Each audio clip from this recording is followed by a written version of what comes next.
আসসালামু আলাইকুম ভিউয়ার্স, আশা করছি সবাই ভালো আছেন। আজকে আমি আপনাদের সাথে শেয়ার করব গর্ভ অবস্থায় কোন খাবারটি খেলে বাচ্চাদের জ্ঞান বুদ্ধি অনেকটা তীক্ষ্ণ বা মেধাবী হয়।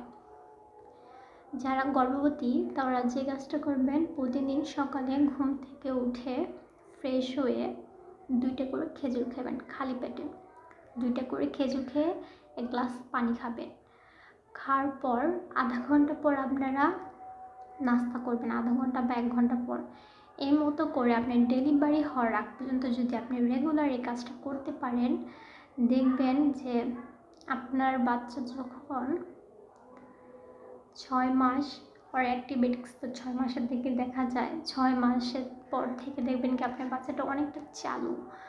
আর বড় হলে মানে কি 2 বছর 3 বছর হলে দেখবেন ওর পড়ার প্রতি বা জ্ঞান বুদ্ধি এত তীক্ষ্ণ যা আপনি কখনো পরিকল্পনা করেন নাই।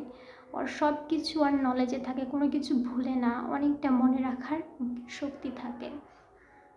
খেজুর এমন একটা বরকতময় জিনিস, যারা আমরা ইসলাম ধর্মের তারা অনেকটাই জানি।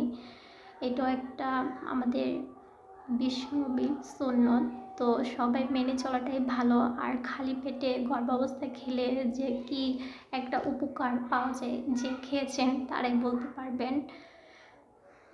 তো আপনারা যারা জ্ঞান বুদ্ধি সন্তান জন্ম দিতে চান তারা এই কাজটা ফলো করবেন। ভিডিওটি ভালো লাগলে লাইক করবেন, শেয়ার করবেন আর আমার চ্যানেলটিকে সাবস্ক্রাইব করবেন।